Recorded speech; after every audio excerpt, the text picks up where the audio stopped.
Assalamualaikum warahmatullahi wabarakatuh.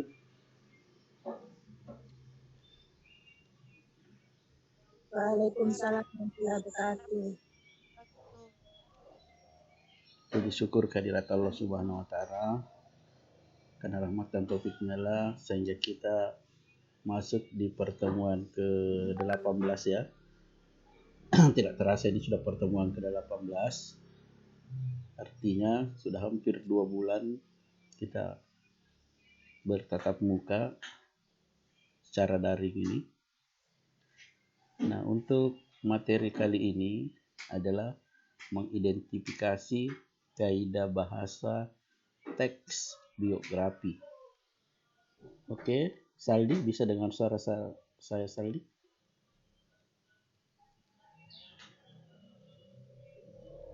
Saldi? Kalau Fitria bisa dengar suara saya Fitria?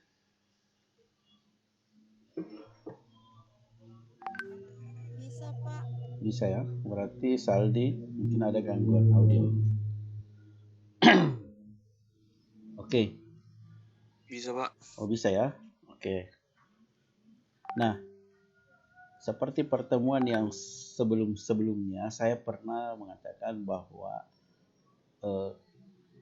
di dalam teks biografi itu sering menggunakan kata ganti atau pronomina.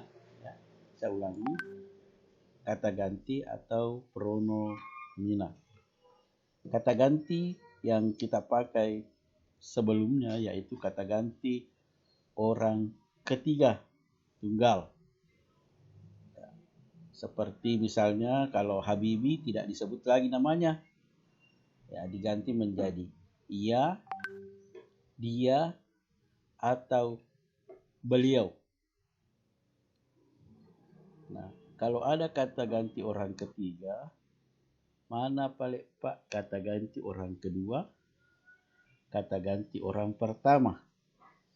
Yang seperti apakah itu? Mana contohnya?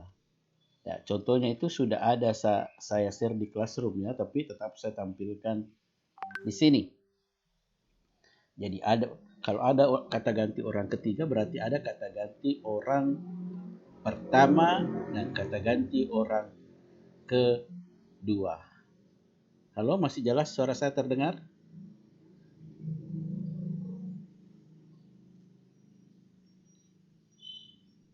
Fitria, Anugrah, Saldi masih bisa mendengar suara saya?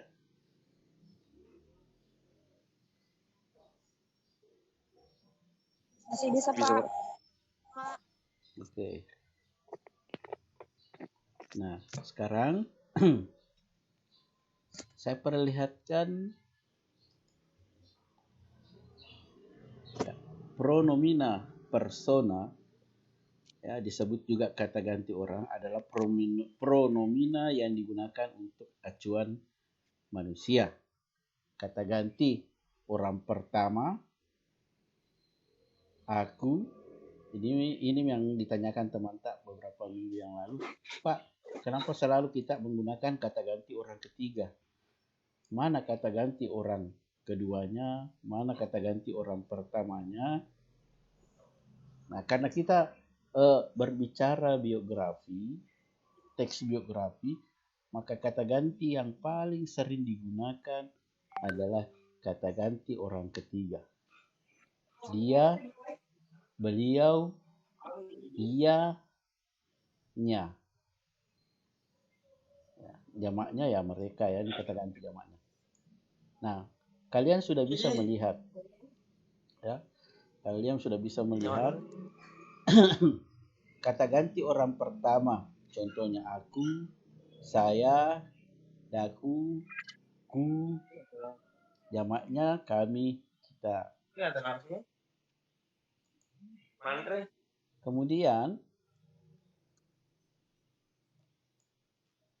Kemudian kata ganti orang kedua seperti kamu, Anda, engkau, kau, dikau, mu.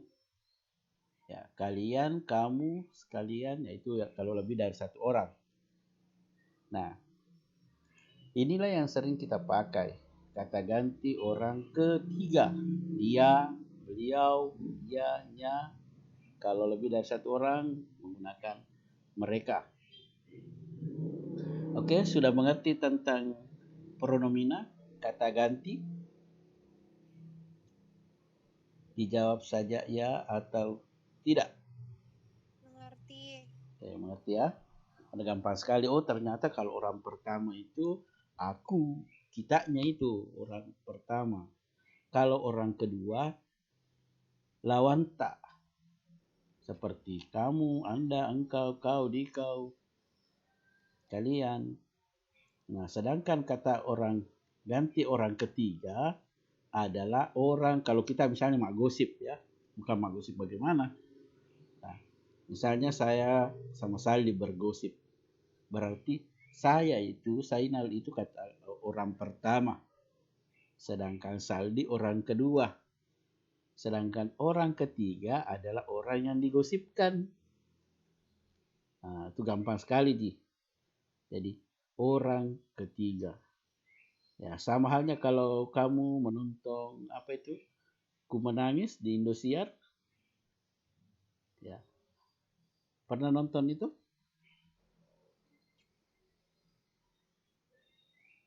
Halo?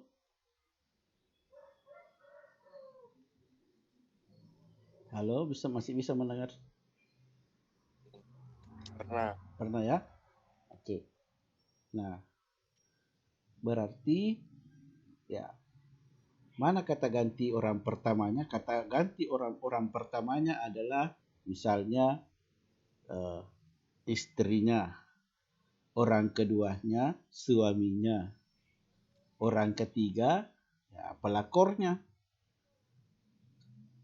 Itu kalau kita menggunakan kata ganti. Istrinya orang pertama, orang kedua suaminya, pelakornya adalah orang ketiga. Oke, kita lanjut. Jadi di sini gampang sekali ya menemukan pronomina untuk kata ganti. Ya, ini langsung menggunakan nama orangnya, dia. Ini sebenarnya sudah dibahas sedikit di beberapa pertemuan yang lalu. Sekarang, Saldi bisa dengar suara saya?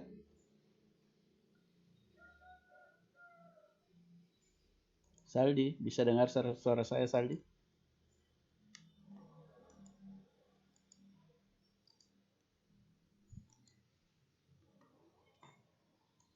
Saldi, bisa dengar suara saya?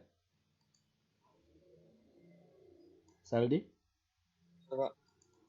Nah, coba Saldi baca nomor 2. Banyak menggunakan kata kerja, tindakan untuk menjelaskan peristiwa-peristiwa atau perubahan fisik yang dilakukan oleh tokoh. Contoh, belajar, membaca, berjalan, melempar. Nah, menggunakan kata kerja, ya, tindakan. Apalagi tadi itu kata sifat pronomina. Kalau kata kerja verba, ya, untuk menjelaskan peristiwa-peristiwa atau perbuatan fisik yang dilakukan oleh tokoh. Ya, kalau di Habibie kalimatnya misalnya Habibie banyak memanfaatkan waktunya untuk belajar selama dia menempuh pendidikan di Jerman. Jadi saya ulangi, Habibie banyak meluangkan waktunya untuk belajar selama menempuh pendidikan di Jerman. Nah, contoh lagi berjalan. Ya, kalau kita baca versi lengkapnya itu Habibie, bukunya itu dia tidak menggunakan kendaraan ke kampus, dia berjalan ya. Habibie lebih sering berjalan menuju kampus daripada menggunakan angkutan. Iya, biasa tahu. Ya. Lanjut, Fitria, bisa dengar suara saya, Fitria? Bisa, Pak. Oke, silakan dibaca nomor 3, bersiap anugerah. Banyak menggunakan kata adjektif untuk memberikan informasi secara rinci tentang sifat-sifat tokoh. Contoh, kata sifat untuk mendeskripsikan tokoh jenius, ulet. Dalam melakukan deskripsi, seringkali penggunaan kata sifat oleh kopulatif adalah dan merupakan. Oke. Di sini di biografi itu banyak juga menggunakan kata sifat atau biasa disebut dengan adjektif. Tadi kalau kata ganti pronomina, kata kerja verba, nah, kata sifat istilahnya adjektiva. Secara rinci tentang sifat-sifat tokoh. Ya, kata sifat untuk mendeskripsikan watak tokoh antara lain jenius, rajin, ulet. Dalam melakukan deskripsi, seringkali penggunaan kata sifat didahului oleh kopulatif adalah merupakan. Ya, pendeskripsian ya, adalah ya, B.J. Habibie adalah mahasiswa dari, ya, contoh kalimatnya. B.J. Habibie adalah mahasiswa dari Indonesia yang tergolong jenius di kampusnya. Oke, merupakan lagi. Ya. Di antara mahasiswa-mahasiswa dari Indonesia, Habibie merupakan mahasiswa yang tergolong rajin. Nah, itu contohnya. Penggunaan merupakan, rajin. Tadi penggunaan jenius adalah. Sekarang kita ke yang keempat, anugerah. Silakan dibaca anugerah. Nomor 4, Pak. Iya. Banyak menggunakan kata kerja pasif untuk menjelaskan peristiwa yang dialami tokoh sebagai subjek yang diceritakan. Contoh, diberikan, ditugaskan, dipilih. Banyak menggunakan kata kerja pasif untuk menjelaskan peristiwa yang dialami tokoh. Nah, saya kasih contoh. Habibie selama menempuh pendidikan di Jerman dan berhasil menyelesaikan studinya, dia pun diberi gelar. Ya. Adakah gelarnya banyak? Ya, diberi gelar. Setelah menyelesaikan pendidikannya di Jerman, Habibie pun diberi gelar. Oke, itu contoh kalimatnya. Kalau ditugaskan, ya. Kalau ditugaskan, contohnya, setelah menjadi menteri, Habibie ditugaskan menjadi Presiden Republik Indonesia setelah Presiden Soeharto lengser dari jabatannya. Saya ulangi. Setelah menjadi menteri, Habibie ditugaskan menjadi Presiden Republik Indonesia setelah Presiden Soeharto lengser atau turun dari jabatannya sebagai presiden. Itu. Kemudian dipilih. B.J. Habibie, masih di B.J. Habibie ya, karena itu yang sering kita baca. Ya, dipilih menjadi salah satu, jadi saya ulangi, Habibie dipilih menjadi salah satu penerima beasiswa untuk sekolah di Jerman. Ya, namun meskipun dipilih menjadi mahasiswa yang terpilih ke Jerman, ternyata biaya hidup di Jerman ya tidak mampu, ya tidak cukup dari beasiswa yang dipilih, beasiswa yang diberikan. Makanya Habibie terkadang bekerja di sela-sela tugas belajarnya. Saya lagi yang baca ya. Banyak menggunakan kata kerja yang berhubungan dengan aktivitas mental dalam rangka penggambaran peran tokoh. Contohnya memahami, menyetujui, menginspirasi, mencintai. Nah, saya mulai dari mencintai. Ya. Habibie sangat mencintai istrinya Ainun. Sebagai bukti, dia menuliskan buku yang berjudul Habibie Ainun. Ya, saya ulangi. Habibie sangat mencintai istrinya.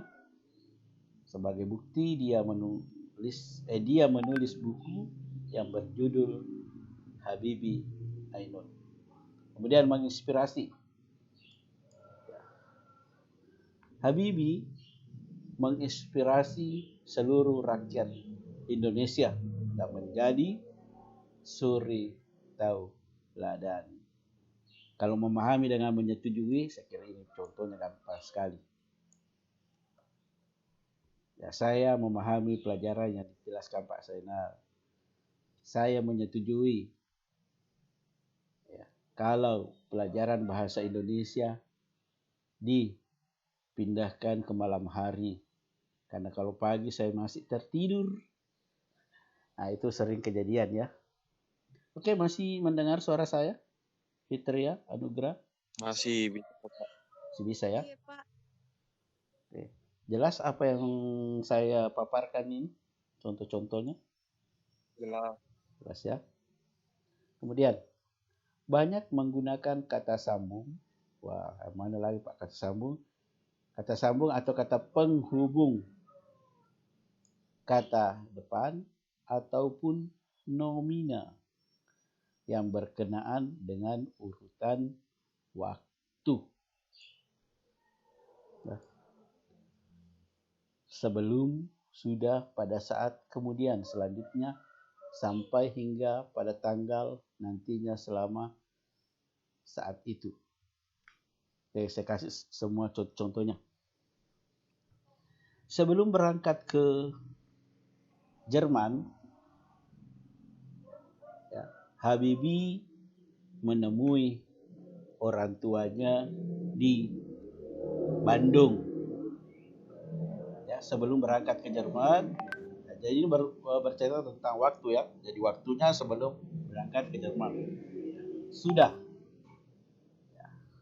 Sudah saatnya Habibie menjadi presiden. Ya, jadi kala itu setelah menjadi menteri, kalau sudah jadi menteri orang biasanya menjadi presiden. Sudah saatnya B.J. Habibie menjadi seorang presiden setelah menjadi menteri. Rata-rata seperti itu kalau sudah menteri. Ya, misalnya kalau camat, sudah jadi camat mau jadi bupati, sudah jadi bupati, ya mau jadi wali kota, sudah jadi wali kota mau jadi gubernur, sudah jadi gubernur mau menjadi menteri, sudah menjadi menteri mau menjadi presiden. Begitu. Pada saat ayahnya meninggal, ya, saya kasih contoh kalimatnya lagi. Pada saat ayahnya meninggal, ibunya membanting tulang. Oh bukan, salah. Pada saat umur 7 tahun, Habibie, saya ulangi, pada saat umur 7 tahun, Habibie gemar atau suka sekali yang namanya pesawat.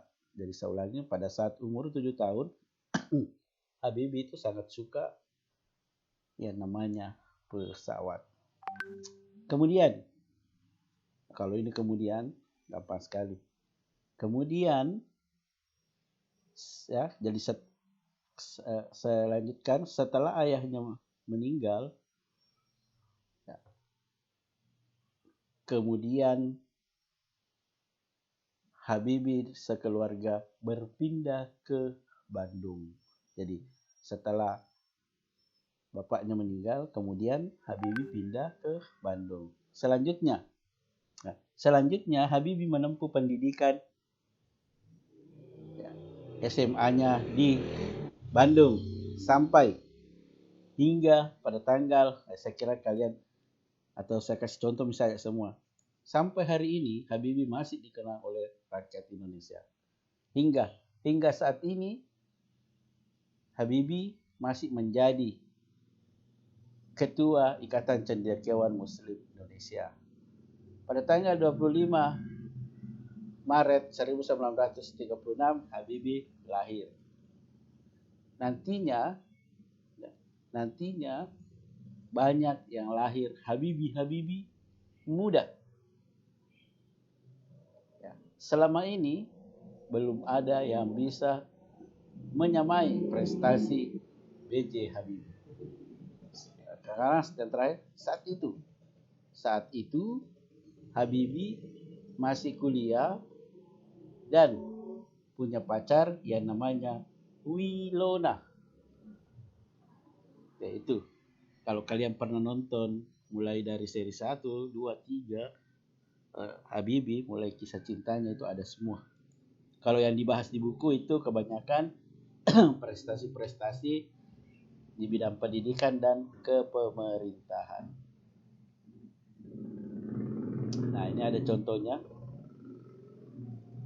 Kalian bisa. Oke, sampai di sini ada yang mau ditanyakan?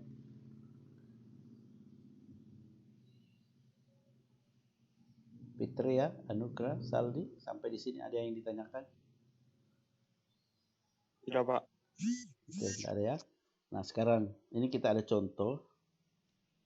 Kata ganti yang digunakan adalah iya, sebenarnya ini sudah dibahas. Nya, kata ganti milik. Kata kerja aja, berjalan, belajar. Kata deskriptif, keras, cepat. Kata kerja, diboyong, mental, menghemat. Kata sambung, waktu, pada. Oke, kalau saya screenshot dulu.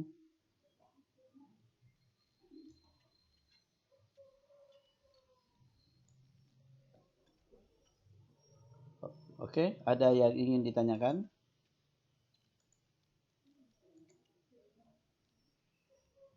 Anugrah, Alnifani, Fitria Nurul Husna, Muhammad Saldi. Oke, saya tanya kalau begitu. Anugrah, masih bisa mendengar suara saya? Fitria, Saldi? Oke, itu biografi yang sudah ada nama tokoh yang mau dibuatkan biografi. Sekarang tolong dikerjakan biografinya. Saya kira minggu lalu sudah saya ingatkan. Sudah saya ajarkan cara membuat biografi menggunakan Wikipedia? Sudah. Oh, sudah ya. Oke, kalau sudah, saya kira pertemuan kita kali ini cukup. Atau saya simpulkan dulu. Jadi, pertemuan kali ini berbicara tentang unsur kebahasaan yang digunakan pada teks biografi, ya. Pada teks biografi di mana unsur kebahasaan tersebut tadi ada 6 poin penting yang menyangkut unsur kebahasaan.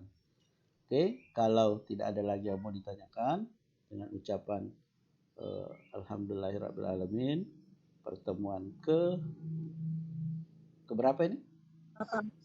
Ya, ke-18 saya nyatakan sudah selesai. Assalamualaikum warahmatullahi wabarakatuh.